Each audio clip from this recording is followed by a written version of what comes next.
Welcome to the Level Up Show Live. My name is Pamela Dale, and today I want you to stay with us. I have a gentleman that, by the grace of God, has ended up in our atmosphere, and we're going to talk about a topic that we were just talking about, that if every business owner did it, they're not doing enough of it, and it's the number one thing. And we're going to talk today to Mr. Brian Clayton. Welcome to the show. I'm so excited that you're here. Pamela, it's great to be here. Thanks for having me on. GreenPal, you and I talked really briefly about GreenPal, and I was like listening up because you know wisdom when you hear it, right? So tell us a little bit about you and how you are doing what you're doing. Yeah, so GreenPal is an app. It's a marketplace that works like DoorDash or Instacart or Uber, but for lawn care services. So if you have a house, you own or rent a house, you need somebody to mow the yard, rather than calling around on Yelp or Craigslist or Facebook or something, you just download GreenPal, you pop your address in, someone comes and mows the yard for you. And GreenPal is a 10-year overnight success. My Yes. two co-founders and I have been at this for a little over a decade. And now anywhere in the nationwide United States, you can use the app to get a lawn mowing service. And around 300,000 people do so every week. They use GreenPal to get their lawn mowing done.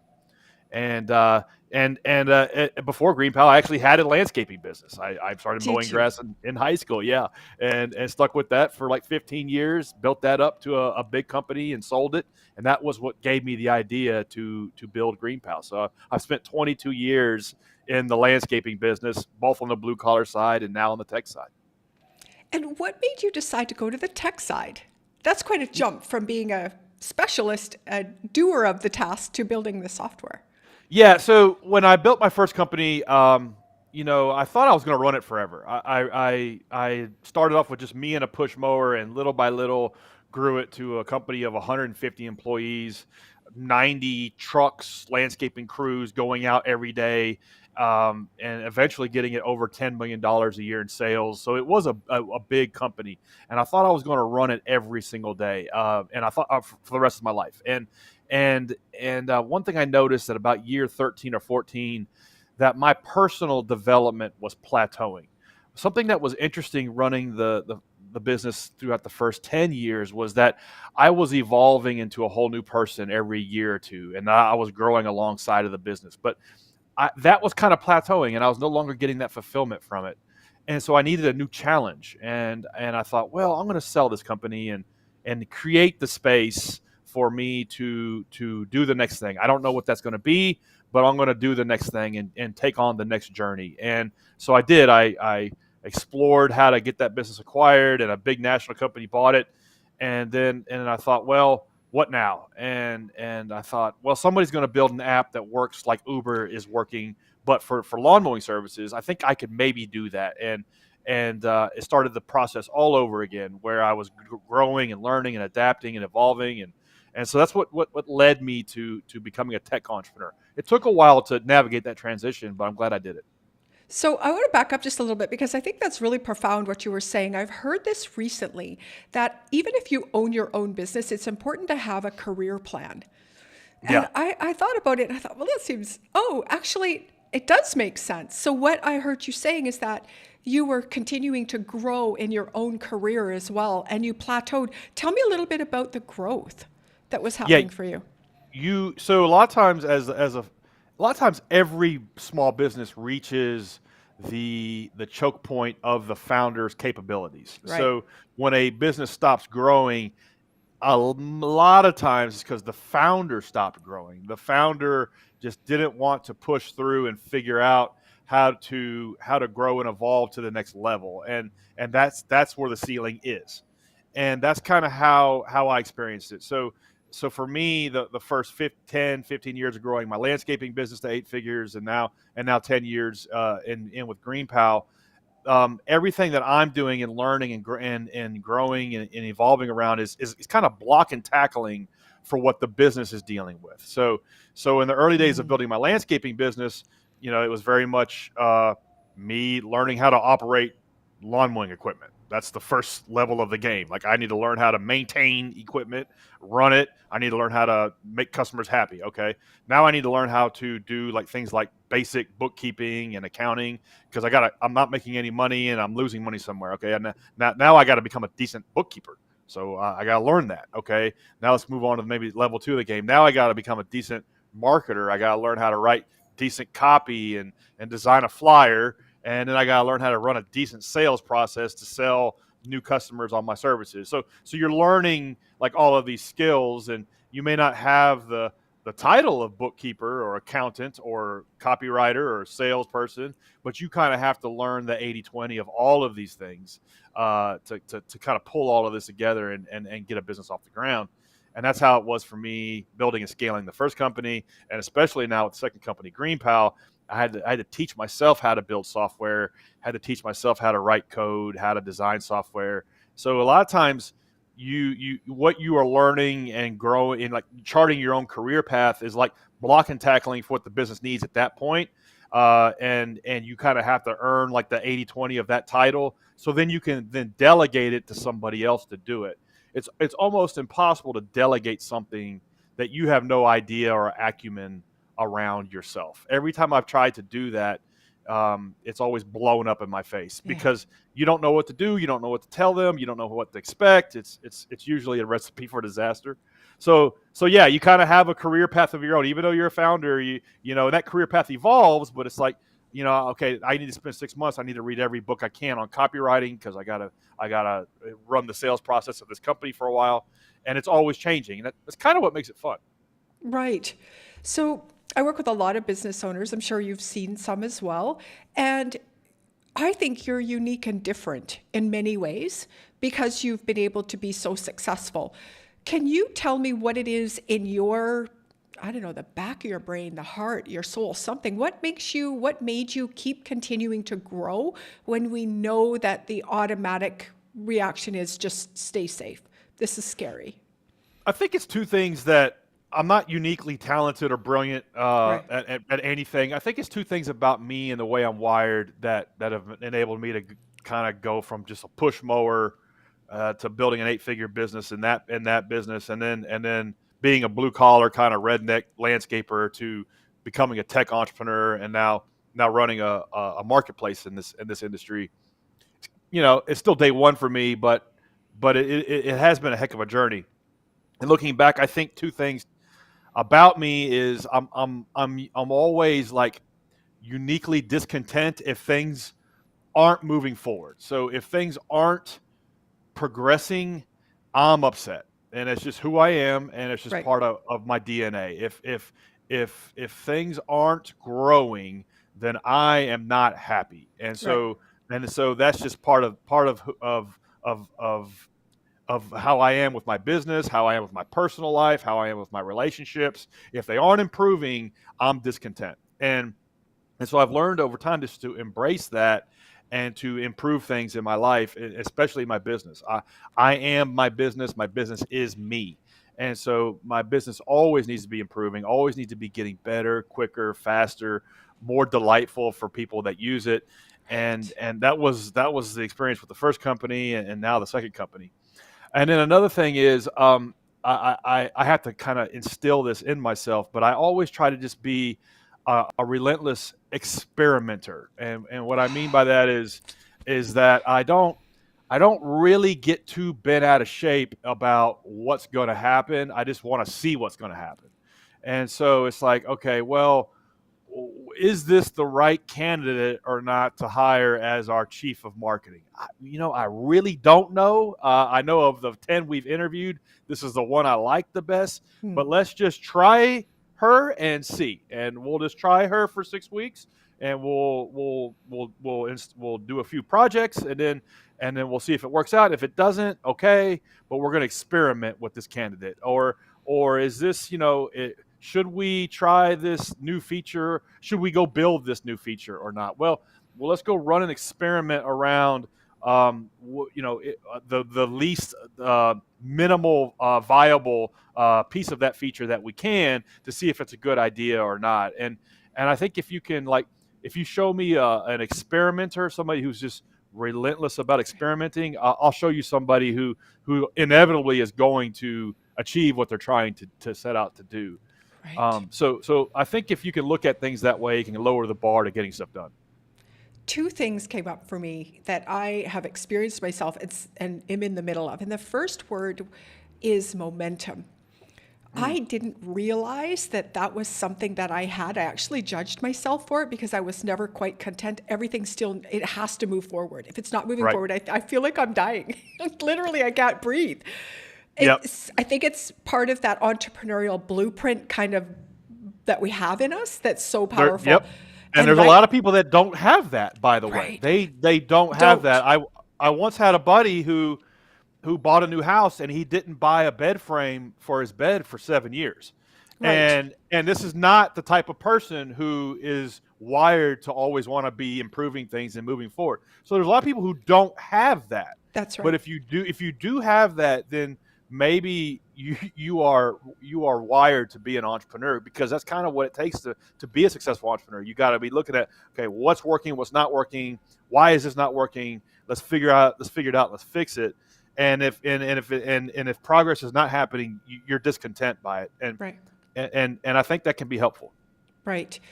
A lot of people are the technician, like you had said when you started, you were mowing the lawns. I did funnels. I was building funnels and I was the funnel tech. And it became very clear very early on that I couldn't be that anymore based on where it is I wanted to go. But there's no judgment if you want to stay over there. I think what happens is when people start to think that they need to be entrepreneurs when they're really just Right. technicians. And Right. it's perfect to be over there and cut lawns and do the best job. But there's those of us that are out here that are really wanting to make this move forward. And then the other piece of it that you said was I got kicked out of grade 9 science. Like I thought that Yeah. science was the most useless thing you could ever do, until I was told that I need to learn how to do experiments and fail. Like, Right. fail? Yeah. Isn't that against the rules? And I don't know if it's a female thing or a human thing, but this failing thing, especially failing in public, I fail in private all the time. I'm not going to eat the chips, and I eat the potato chips. Like I'm failing every day. But failing in public is really challenging because we're taught that that's not what we're supposed to do. But in business, exactly what you said is exactly what every single multi-million-dollar earner tells me. Make a hypothesis, go and try it, fail, try again. And if without that muscle, without that, for me, I call it guts. Yeah. It takes pure guts to sometimes then go out and then go back to the staff and say, oh, that didn't work. We got to change the process again. Yeah. That But here's was what we learned. Yeah. Here's what we learned that we didn't know when Now we started. know. Yeah. Yeah. Yes, And here's now what we here's know. what we learned. And now we're closer to something that works Yes. than we were when we started.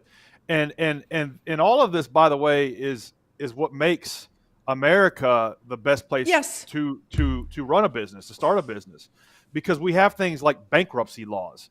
These are unique laws that don't exist in most of the world. Right. Where you can go and start something and it not work out, and you can start again. Yes. This is a concept that doesn't exist in most of the rest of the world, and so you can fail and start again. In a lot of other places in the world, if you fail once, you're done it. for life. Your reputation is gone. Everything's Right. gone. Right. Whereas in the United States, we kind of let you try again and again and again until you get it right. And that's kind of the way it needs to be. And that's the way business works. It's like you tinker and you kind of figure it out, and you kind of fail. You go from failure to failure without a loss of enthusiasm until you figure out the right recipe of things that does work. And it's easy to say this stuff, but you have to remind yourself of it. I've found lately that that's what one of my issues is that I will quit. What I'm doing now is shortening the time frame between the quits. That loss of enthusiasm, to pull that back up quickly is the answer.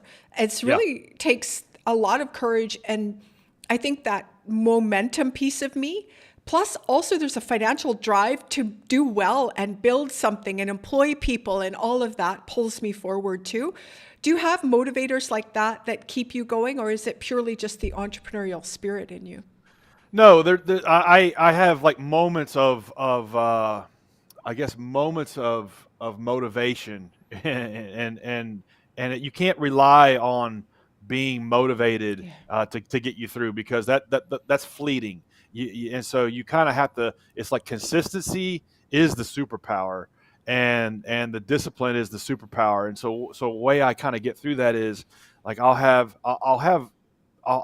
know how I want the future to be with the business or the customer experience or with the metrics or the numbers, and so then I will lay out what I call tripwires. And what I mean by that is I will put in place things that are going to happen that are outside of my control. So it could be like, okay, I know I want to grow traffic to the website by a million visitors by the end of the year, and right now we're at 300,000. So how are we going to get there? Well, I know that we have to create X number of pieces of content by such and such a day. Okay, I know that. Okay, well then I know that I'm going to have X number of writers by this date. Okay, I know that, and I know that I'm going to have a meeting with this person by this day. Okay, well, let's go ahead and hire that person who makes X number of dollars per hour. And so that's kind of like a forcing function to make all of these other things come into place. And so I'll do that where it's like I'll lay out these things that are high ticket, high value items. And it could be something as simple as signing up for a half marathon when I know I need to get in shape. That's going to happen in 6 months. That's a simple one. And so it's something as simple as in my personal life, staying in shape, making a commitment to a friend to go to the gym, or it could be hiring somebody that makes $1,000 an hour to help me with my SEO strategy. And I know I'm going to meet with them in 2 weeks, and I better get my act together between now and then. It's all of these little things that I do to keep myself in check when I have these moments of motivation. To keep the momentum, keep the discipline, keep the consistency, because I think the consistency is really is the superpower. If you look at anything that looks like a superpower, usually it's consistency. Yeah, that's a really big one. I do that as well. I'll hire people so that I know in 2 weeks that call is coming. I've got to Yep. get that business plan together, etc. Yep. Very, very powerful. It's easy to hire somebody. It's easy to hire somebody. It's hard to do the work to get ready for what you got to do to work with them. Right. So the tripwire is hiring the person, and then the hard work is is building out the operating procedure for them to follow, and building out Yes. the roles and goals and all of the processes and the systems, and that's really the hard work. But the simple act of hiring them is what set in motion all of that hard work. And so that's something that that's just what I was mentioning, that the hiring of the person is the kind of the tripwire. And what's a tragedy is hiring the person and then not doing any of the other stuff, and now you've wasted your money and nothing happens. Don't do that. Don't do that. I talk a lot to service-based business owners, freelancers, solopreneurs, etc. And they always say, like, I don't know where to find the clients. And I always tell them the clients are the easy part. It's what I call corralling a business owner in a process to get them to follow through. And Right. as a solopreneur, entrepreneur, whatever we want to call ourselves, that communication is the most important piece that I can walk into a business owner with and say, this is what it looks like. This is the prep. This is what you need to do. This is what it looks like. And Right. I got to charge for that appropriately. And they're scared to do this. They think that's the hard part. I'm like, no, it's getting the results with the person you're working with, because you have to have a process that you're going to take them through to get to the result. If you're not able and strong enough to hold that, then the business owner is going to run right past you. Like will knock you over, right? Because it was so interesting that you said that. Totally. When we were having our first conversation, the number one thing that you agree with, I agree with, that I've seen, and it is the topic I think that needs to be talked about, and it's the one thing business owners don't do enough of. What do you think that is? Well, so anytime, That's a trick question. anytime I've ever been stuck in business, and anytime I've ever been at a loss for what I should be doing, is it's always pick up the phone and talk to 5 customers. That's something that you can always do. It's a zero barrier to entry task that you can do at any stage of the game, at any level, small, medium, or large size business, and it will always be some of the highest return on investment time you can spend. And because there's always this big gap that develops between the founder logic and the customer logic.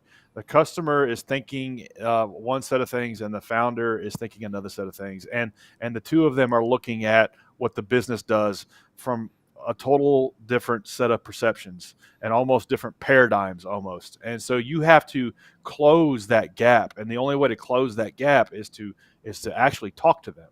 And this sounds simple and it sounds cliche, but you really need to do it, and you have to set aside time to force yourself to do it. In the early days, it's you doing all of the customer support, all of the sales, all of the interactions with the customers. That's just table stakes. You need to be doing that. The first 100 sales, maybe even 1,000 sales, need to be hand cranked, hand-to-hand combat. You doing it as the founder, because then you understand what the customers wants. You understand the language that they're speaking. You understand what they expect. You understand how you can build a system to solve their problems. But then as time goes on, we kind of want to like hide behind the laptop or hide behind the closed office door, and we want to pay staff to do these sorts of things. And the customer is kind of like this thing we forget about, and it's almost like an annoyance, and this thing that's like always like a pain that we want to like isolate ourselves away from. And that's where the gap widens. And then the next thing you know, your metrics are all messed up, and there's no money in the bank, and you can't make payroll, and you wonder how you got there. Right. And I know, because I've experienced this. I've made these mistakes. And the only way to kind of prevent that from happening is to hold yourself accountable to do your own customer support, at least for a fraction of the day every day. You as the founder, even if you have 100 employees, should be doing at least an hour a day of your own customer support. You answering the phone, or you doing the live chat on the website, or you answering customer support email tickets, whatever it is, because then you understand what the customer's saying. You understand what their needs are. You understand where you're letting them down. You understand where they're confused. And then you can understand where to make improvements in the business, but then you can speak to the rest of your team with confidence. And you can say, actually, no, it's this. Actually, no, I was speaking to a customer and they said this. Rather than just going off your own assumptions. There's a reason why this show, Undercover Boss, is so hilarious. Where you know, like they'll get the CEO of Dunkin' Donuts or something, and they'll put him or her in, like, you know, in a store, and they don't know how to operate the donut machine. It's like hilarious, and really it shouldn't be. That should never happen. that should never happen. And so as founders, it doesn't matter if you have one employee or 100. You should never let that happen. You should always hold yourself accountable to do at least an hour a day of customer interactions. That way you don't lose course, and that and it's not like, oh, I'm doing an hour a day of customer support so I can get customer support done. No, that's like free R&D. Yeah. That's R&D, like coming to you as like for free, and it's high leverage time spent. It's an investment. It's a total investment, and so that's some of the best time you'll ever spend is interacting with customers on a personal one-to-one level. So then you know where to make the best decisions you can in guiding the business forward. So many people don't do this work, and they'll go off and and this is my own experience and people that I've worked with. Oh, I'm not good enough at what I do, so let me learn how to cut lawns better, versus talking with the customer. What is it that you think happens to what's wrong? Like, why are people not doing this in your thought, in your mind? Well, for several reasons. It's not fun. The American Right. consumer is difficult, and at times insatiable. And there's one of my favorite quotes by Jeff Bezos. He says, "The thing I love about the customer is they are always discontent. Today's innovation is tomorrow's old news," and so that discontentness is what drives us forward. And so he embraced it. You know, he took that as like the driving force for Amazon's innovation.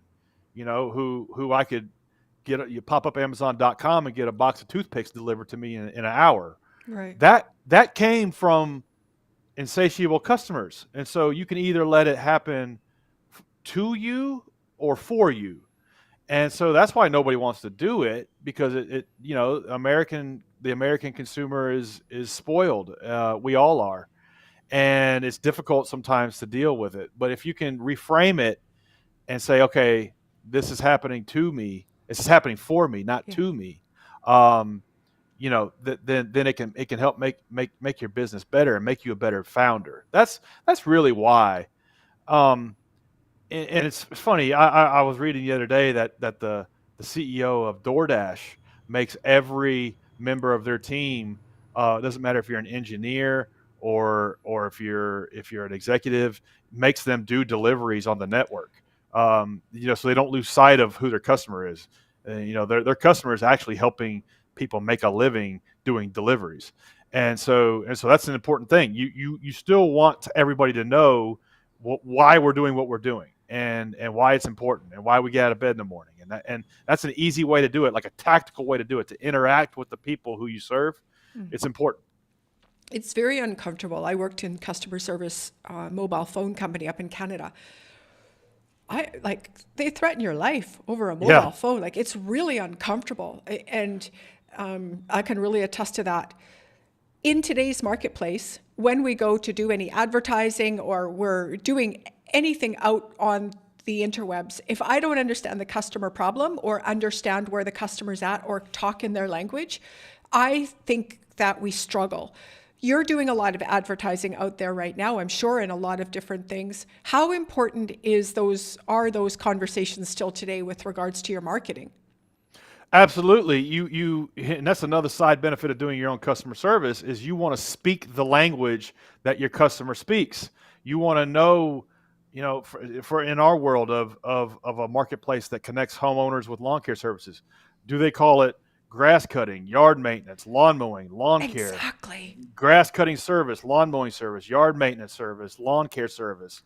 Um, there's a million ways to describe what it is we do, and so we want to know what words do people use, so then we can then spit it back at them in our communication with them, and understand what's going on in their internal thought sequence and map to that. And so the only way we can do that is to interact with them, and I can do it at an innate level, because I'm reinforcing that every day by doing customer support for an hour a day.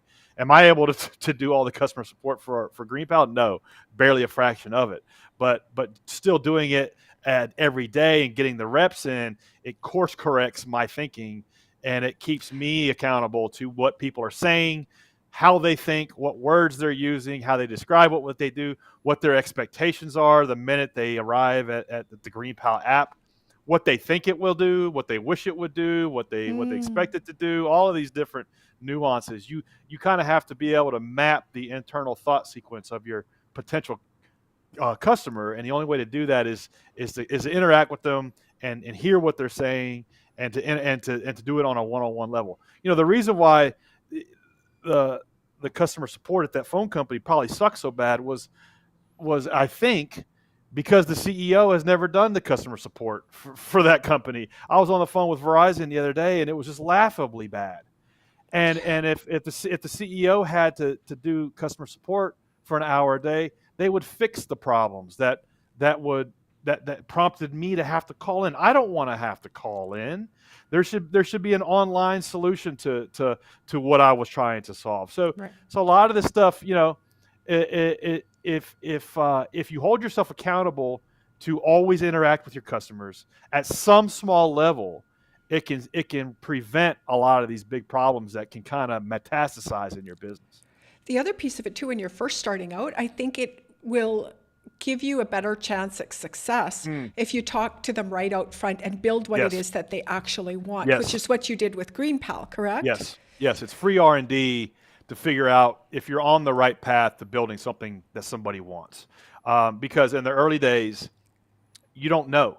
You don't know if you have this set of assumptions that you're operating off of, and a critical mistake that a lot of new founders make is they just operate off those assumptions, Right. and they don't get out of the building, and they don't meet with their customers, and they don't interact with them, and so they just keep building and building, and they hope that they kind of strike gold and catch lightning in a bottle, And sometimes that works, but rarely.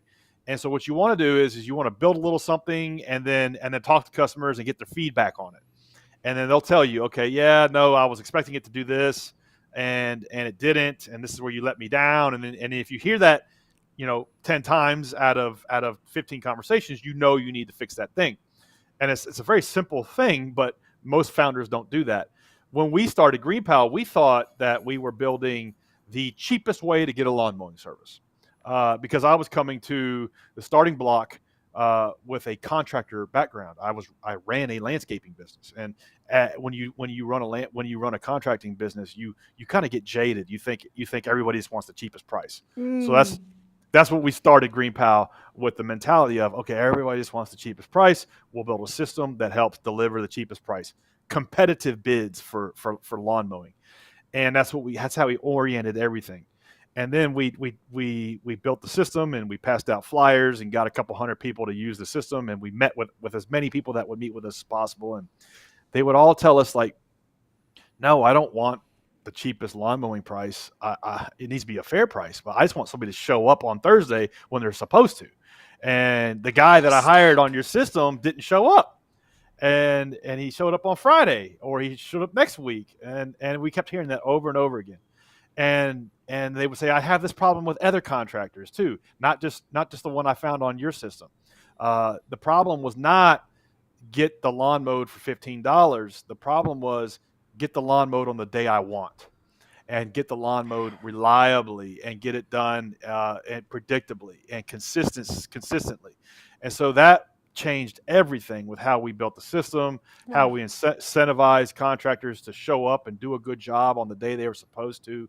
And had we not stumbled onto that kind of aha moment by interacting with early adopting customers, we would have spent 5 years building the wrong thing, and probably never would have gotten the traction we needed. So those, in the early days, it's critical. It's like the lifeblood of what it is you're doing. And if you don't do it, you will never get the traction that you need to survive. I got goosebumps when you said it wasn't the lowest price. I think a lot of business owners are thinking that they have to be the best price.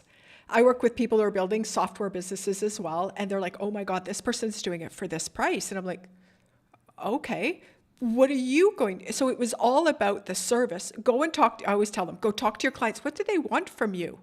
And they just struggle, and they go look at what everyone else is doing. And I don't think it's price ever. For me, it's the first thing that came up for me about lawn service was, are they safe? Yeah. As a woman, is who's coming to my door safe? I don't care if you're cheap. I just want to know that me and my family are safe. You know my house now. You know my address. You know my husband's gone from 3 to 7 when this car's in the, like, you know what I'm saying? Totally. So that was the first thing that I don't care about price. I care about safety. And you're saying your people just I totally want you to show up and do what you said you're going to do, when you said you're going to do it, how you said you're going to do it, right? Totally. And it's the same when, I think, with any service, the price is not always the factor. And if we just if you would have went cheapest, then you're limited as a business owner with capital, cash flow to make anything happen, right? Totally. So it's so much impact on those decisions when it's made on a financial only basis. Price needs to be fair. Yeah. But you don't have to deliver the absolute cheapest price, because you can't usually deliver the best experience or the best solution at the cheapest price. And you have to figure out, what is it that the customer really wants that has brought them to you. And in most cases, it's not they're looking for a better price. Sometimes it is. And if it is, then, and you can't fulfill that, then move on. But a lot of times it's the last service let them down in some way. And you need to solve that problem at a fair price. But I've made this mistake. Like I said, we started GreenPal thinking that we were building a system that was going to save people $5 a cut on lawn mowing. And that nobody really cared about that. Sure, maybe some people did, but we really didn't want them as a customer anyway, because they let it grow up 5 feet tall between cuts anyway. And so that's not really the customer you want anyway. So how did you determine who your ideal client was? It took a long time, about a year, but it was just through getting the reps in we started to interview the people that were using the system. So the first thing we did was we started passing out flyers all over Nashville, Tennessee, and that was kind of what we had to do to get the first 1,000 people to try the system out. And we had no marketing strategy, we had no go-to-market strategy. We had to figure out how are we going to get the word out about this system that we have built, and we would meet with as many of those people that would meet with us. And what we started to realize was, you know, we're passing out flyers all over the region, and we're getting more uptake in the working class parts of town than we are in the affluent parts of town. And why is that? I would have thought that the people that lived in the $1 million plus homes would be more of a buyer of this type of service than the people that lived in the $200,000 homes. But it was the inverse. It was like 10 to 1. And what we started to realize after talking to these folks was the person that have dual income household that just wants somebody to mow the yard every 2 weeks. They might spend $100 a month, 8 months out of the year. Nobody's calling them back for a lawn mowing service. They can't get good customer service, so to speak, from the vendor pool of people that do this service. The $1 million plus homes on the affluent side of town, they spend $5,000 a year on landscaping services. So they're getting a nice white glove concierge service. So the underserved kind of portion of the market is where a system like this could really, really kick in and kind of give them that private gardener experience almost, where you just push a button and they show up and do a good job at a fair price without all the headache. Kind of like the same way when you first got in a Uber black car, and you had your own private chauffeur for $55. That was a magical experience. So that's what we set out to deliver for this industry, and we didn't really understand that had we not first blanketed the entire region and then studied, okay, who wanted to try it out, who didn't, who cared, who didn't, what were people saying, and that influenced how we proceeded from that day onward in terms of our marketing messaging, who we targeted, what parts of town we went after, and that influenced our marketing playbook and how we rolled out city by city from there on. We spent 3 years in Nashville, Tennessee, figuring it out until we rolled it out into other cities. Now we're in every city in the United States, but we took a long time kind of nailing it before we scaled it. What's your biggest problem you're dealing with right now? Biggest problem we face now is what we call